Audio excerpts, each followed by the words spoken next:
Hi, my name's CEASER. I'm a landscape photographer based out of my gallery here in York. Over the past few months, I've been running a short series of videos highlighting the papers from the Canson Infinity fine art range of photographic media.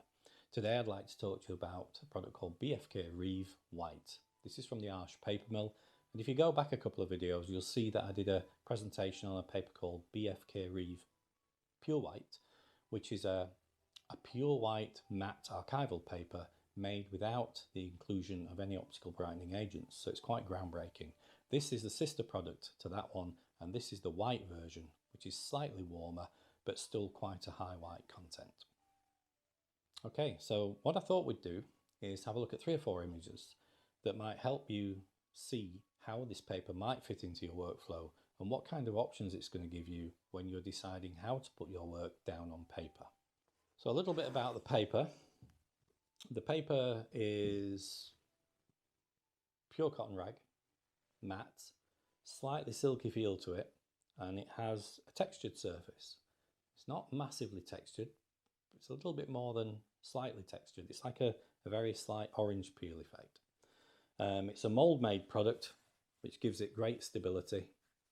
It feels fantastic, and it's going to work well whether you're just mounting it, popping it in a box, framing it for exhibition display, something along those lines. So it's a beautiful paper to handle and to work with. So this is the first picture I'd like to show you today. This is a very, very detailed picture. Now, I have said in videos before that one of the key concerns is that if I use a paper, I want it to be able to display detail. I go to great lengths to try and capture detail. So I'd like the paper to at least show what I've managed to capture. In this picture you can see we've got a sort of waterfall scene here in the Yorkshire Dales, and we've got the water running through the image to this area in the foreground, and the leaves that are on these rocks in the foreground run right through the image to the trees at the back. So in these leaves we've got lots of detail, and we've also got lots of detail on these exposed rocks in the stream. There's also lots of detail in these trees with all the sort of branches, the small branches, and the veins and things on the leaves themselves. So it's quite an interesting picture to when we come to think about printing it, because we really need a paper that's going to be able to show those crisp lines. And I can tell you that this looks absolutely fantastic on the BFK Rives White. So the detail here in the leaves, which I'll try and show you now by just only have a little close-up, you can see that the detail is there. And if we just have a look through to the trees and the sort of leaves mid-ground, you can see still full of detail. So the paper's handling detail exceptionally well. It's a lovely warm image because of the warmth in the leaves, and I feel as though the paper's handling the colours absolutely superbly. So that is a detailed image that this paper can handle. The next image we'll have a look at is slightly different. This is a picture that was made one morning up in Scotland, and this one, it's got a lot of detail in it. It's got these lovely sort of reeds in the foreground and the rocks and the detail of the hills in the background, but this one has more open space. So in this image we've got these areas here of the sky and the sort of the repeated blue colour that's in between the grasses in the water. And these are the images that I normally kind of look at differently to perhaps the last photograph that we've just seen. These images, because of the open spaces, they have elements that we have to be careful with. So do we want this open space to render absolutely flat on the finished photograph, on the print? If so, then let's use a pure smooth surface paper. Or do we want to add some kind of texture, a third element to that space? The orange peel effect in this paper helps to put something in that space that just very slightly breaks it up a little. So it's no longer what some people might refer to as negative space, which obviously it isn't within this picture because it's all part of the composition and how this area is sort of echoed and repeated down here. And it allows these mountains to sit sort of almost reaching into that space, but it lets them sit there as the main subject without any distractions from a busy, heavy sky. But on this image, the orange peel effect, the slight texture in that sky really does help. and it kind of brings it to life a little bit. It doesn't destroy that sense of smoothness that's up there. It just somehow portrays it in a slightly different way. So if you've got images where you have a single colour sky, or maybe an area of water or waves where there's a predominance of a light colour, this paper might be something to consider if you want to add an extra element to the finished result, which is almost like a 3D element. It almost gives it a third dimension by having that textured surface. Another image I thought I'd show you is this one. So this is similar to the last one in the sense that we've got a bit of a sky going on. It's not a massively smooth sky, it's quite a busy sky.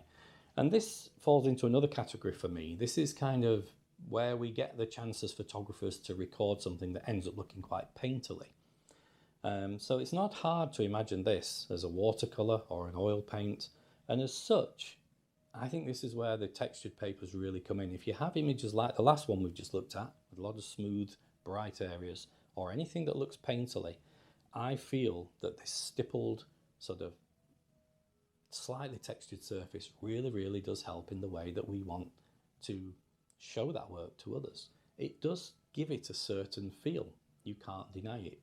So on a smooth matte paper, this is going to look really nice, but on this paper there's that extra element. So all these areas up here in the sky with this lovely sort of blue tone that was going on almost, because it was quite overcast with obviously the sun bursting through, just catching parts of the landscape. But the surface of the paper is really helping me in that sky area, but it's not detracting from these areas where sharpness and detail is critical for me to display this image when people are looking at it. So we've got a great range of colours again here. It handles the tonal range really well. We've got shadow areas working well along with the highlights, and it's an exceptional paper. One final image to show you. I thought I'd show you, because no doubt some of you are shouting, what about black and white? So here's a black and white image that I made a couple of years ago down in London.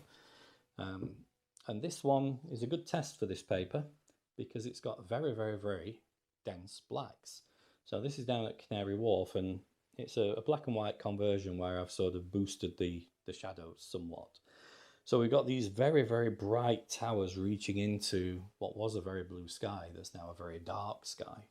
But the paper, bear in mind this is a matte paper, so you're already probably feeling a little bit guarded and thinking, oh, the mattes can't do blacks. Well, these new papers from Canson Infinity, the ARCHES paper range, the D-Max, the D-Max is something that lets you know how much of a black a paper can display, basically.